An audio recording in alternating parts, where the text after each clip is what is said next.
नमस्कार दोस्तों, आज एक्जिमा के एक केस के बारे में बात करेंगे। बहुत सारा केसेस मेरे पास पेंडिंग होके रखा था, इसीलिए आज एक कोशिश है। एक बहुत ही अच्छा एक्जिमा का केस है। चलिए पहले इसका स्टार्टिंग जो पिक्चर है ये हम देख लेते हैं। जो आपको अभी पिक्चर दिख रहा है ये एक इनका फीट का है। भले इनके हाथों में शरीर के दूसरे जगह पे भी था, लेकिन जो कंपेरेबल पिक्चर है जहां पे सबसे ज्यादा फास्ट एक बार ही प्रिस्क्रिप्शन के बाद बहुत अच्छा इंप्रूवमेंट हुआ, मैं वहां का ही पिक्चर आपके साथ शेयर कर रहा हूं। इसके बाद कोशिश करूंगा पूरा फॉलो अप देके अगले शायद कुछ महीनों बाद इनका पूरा बॉडी का एक्जिमा ठीक हो जाए तो देखा जाएगा। देखिए फीट का हालत देखिए, एकदम लिचेनिफिकेशन स्टेज में है एक्जिमा का।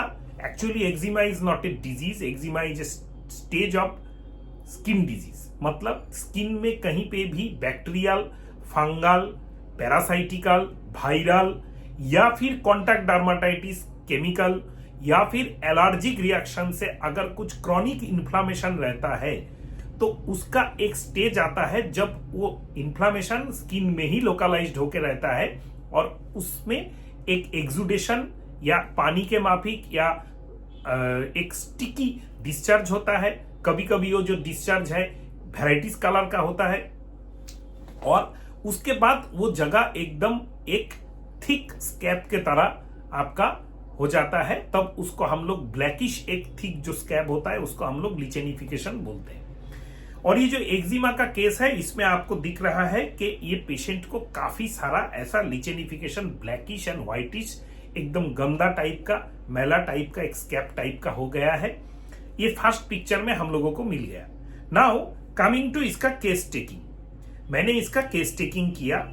The patient was from Murshidabad, मतलब मैं जहां पे प्रैक्टिस करता हूं शिलीगुड़ी वेस्ट बंगाल, यहां से लगभग आपका 350-400 किलोमीटर दूर बस जर्नी करके आना पड़ता है। वहां का पेशेंट है और इनका नाम है एम शर्मा। तो इनका केस टेकिंग देखिए मैंने किया है। क्रॉनिक, अभी आपको प्रिस्क्रिप्शन दिख रहा है, chronic eczema old case. Left side में प्रिस्क्रिप्शन का personal history, operated, DNS operated, patient का नाक का हड्डी टेढ़ा था उसका ऑपरेशन हुआ। फैमिली हिस्ट्री में स्किन डिजीज पॉजिटिव है, डायबिटीज है, अपेंडिक्स है, गॉल ब्लैडर स्टोन है। नाउ पेशेंट का डिटेल्स। 30 साल के, 30 इयर्स के ये है, मेल है। इनका पानी का प्यास बहुत अच्छा है, ट्रिपल पॉजिटिव है। टंग स्लाइटली व्हाइट मॉइस्ट, मतलब जीभ जो है थोड़ा स्लाइटली व्हाइट कोटेड है, मॉइस्ट है, नॉट सैलाइवेटेड। सैलाइवेटेड मतलब बहुत ज्यादा जो मॉइस्ट होता है, जैसे लाल अभी गिरने वाला है उसको हम लोग सैलाइवेटेड बोलते हैं। सैलाइवेशन स्लिप ड्यूरिंग है। टंग तो उतना सैलाइवेटेड नहीं है, लेकिन जब भी सोते हैं थोड़ा सैलाइवेशन मुंह से होता है। नाउ कमिंग टू पार्सपिरेशन, पसीना इनका बहुत ज्यादा होता है।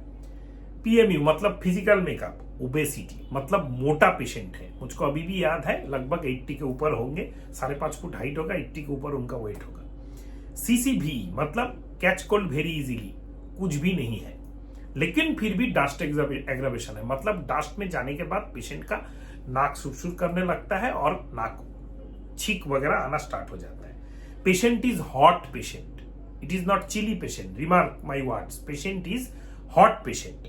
पेशेंट का स्किन कैसा है? Dry skin, not moist skin, dry skin. Desire क्या है पेशेंट का? एग, मीट मछली अंडा में ये एग ज्यादा पसंद करते हैं। स्वीट्स बहुत ज्यादा पसंद करते हैं। स्पाइसी खाना, मसालादार खाना इनको बहुत पसंद है। एक्स्ट्रा सॉल्ट इनको लेना ही लेना है, मतलब खाने जब भी बैठेंगे थोड़ा सा नमक इनके प्लेट के साइड में चाहिए। इंटॉलरेंस क्या है? ब्रिंजल और एग खाते हैं लेकिन एग से ईचिंग बढ़ जाता है। एंड एवर्शन क्या है? खाना कोई कुछ भी नहीं चाहते, वो है fish. And my prescription was, आपको दिख ही रहा है, Calcarea carb. Calcarea carb 0/2, 0/4 100 ml में दिया गया था शेक करके खाने के लिए। नाउ कमिंग टू ये क्वेश्चन के मैंने कैलकेरिया कार्ब क्यों दिया, यही अक्सर आप लोग पूछते हैं। देखिए पेशेंट तो हॉट पेशेंट है, पेशेंट का तो आपका कैच कोल्ड वेरी इजीली नहीं है, लेकिन मुझको मिला क्या? सबसे ज्यादा गलती हम लोग यहीं पे कर देते हैं केस टेकिंग के बाद। First of all we have to do a fair and good case taking. Fair क्यों? मतलब ऐसा कोई चीज आपको केस टेकिंग के द्वारा नहीं करना है कि आप कुछ एम्फासिस करके सिम्टम वहां पे डाल रहे हैं, ये है तो वो होगा, ये है तो वो होगा। नहीं, पेशेंट, मेरा फॉर्मेट मेरे पास है, मैं क्या क्या पूछूंगा मैं जानता हूं। अभी पेशेंट जो आंसर देगा उसको फेयरली, अनप्रेजुडिस्डली मैं नोट डाउन करूंगा। उसमें मुझको क्या प्रिस्क्राइबिंग कैरेक्टरिस्टिक मिलता है मैं उसके ऊपर मेडिसिन सिलेक्ट करूंगा, ना कि पेशेंट को मैं इंसिस्ट करते रहूंगा आपको ये होता है, आपको ये होता है, आपको नहीं होता है, आपको नहीं होता है। This is called leading question. हाँ, लीडिंग क्वेश्चन भी आपको कभी ना कभी पेशेंट को करना जरूरत होता है जब लैक ऑफ कैरेक्टरिस्टिक होता है। ये art of prescription case taking एक ऐसा चीज है जिसमें केस टेकिंग के दौरान हम लोग काफी टाइम लीडिंग क्वेश्चन करके पेशेंट से जो सिम्टम्स है, प्रिस्क्राइबिंग सिम्टम्स निकाल लेते हैं। लेकिन इसमें आपको ऐसा कुछ नहीं करना है जिसमें आप अनफेयरली कोई सिम्टम्स केस टेकिंग के ऊपर, मतलब पेशेंट के ऊपर थोप रहे हैं।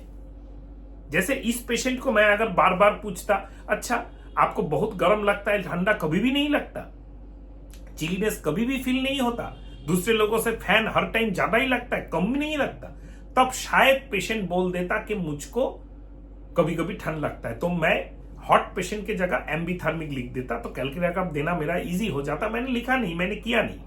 नाउ कमिंग टू, अगर पेशेंट हॉट पेशेंट है तो उसको कैलकुलेटर कैसे दिया जा सकता है, क्योंकि मुझको यहां पे जो प्रिस्क्राइबिंग पॉइंट मिला है, बहुत ज्यादा पानी का प्यास, सेंट्रल ओबेसिटी, एग, मीठा और एक्स्ट्रा सॉल्ट का डिजायर, एंड आपका ब्रिंजल एंड एग एग्रावेशन, ये कैलकुलिया कार्ब का ट्रायड है। एक डिजायर एंड एक एग्रावेशन, ये कैलकुलिया कार्ब में आपको मिलेगा। नेट्राम्यूर कॉन्फ्यूजिंग यहां पे हो रहा था, इसके लिए मैंने पूछा, मछली बंगाली है तो मछली आपको अच्छा लगता है कि नहीं, बोला नहीं। बंगाली को मछली ना अच्छा लगे, it is very important characteristic. जैसे एक मारवाड़ी को नमकीन ना अच्छा ना लगे, मीठा अच्छा ना लगे, बिकॉज दे आर वेजिटेरियंस, ये एक इंपॉर्टेंट कैरेक्टरिस्टिक। तो कैलकुलिया कार्ब देने के बाद पेशेंट का रिजल्ट क्या हुआ, अभी आप नेक्स्ट जो पिक्चर आपको दिख रहा है देखिए। एक बार का प्रिस्क्रिप्शन में ही 2 LM पोटेंसी पेशेंट को लगभग 2 महीना खाने पर ही पेशेंट का इंप्रूवमेंट आपको अचंभित कर देगा। ऐसा भी हो सकता है होम्योपैथी मेडिसिन से। एक्सटर्नल एप्लीकेशन 0, कोई भी मलम मैंने नहीं दिया, खाली मैं पेशेंट को बोला था कि आप जब भी ये जगह ड्राई हो जाए, इसको मॉइस्ट रखने के लिए थोड़ा आप नारियल तेल प्योर जो जम जाता है, विंटर में जमने वाला नारियल तेल प्योर होता है, नहीं जमने वाला इम्प्योर होता है, एडिटिव्स होता है, वो वाला नारियल तेल जो जम जाता है डेफिनेटली लगाइए। Now patient is very happy because patient का लगभग बहुत अच्छा क्योर हो चुका है 2 महीने के अंदर। जो सालों से उनका प्रॉब्लम चल रहा था, पेशेंट अभी भी ट्रीटमेंट ऑनगोइंग है। जब कंप्लीट होगा डेफिनेटली आपके साथ शेयर करेंगे। अगर और कुछ जानना चाहते केस रिगार्डिंग या होम्योपैथी के कुछ भी टॉपिक रिगार्डिंग, तो डेफिनेटली एक कंस्ट्रक्टिव इंक्विजिटिव कमेंट कीजिए। मैं हर कंस्ट्रक्टिव इंक्विजिटिव कमेंट का आंसर देने का कोशिश करता हूं। नमस्कार दोस्तों।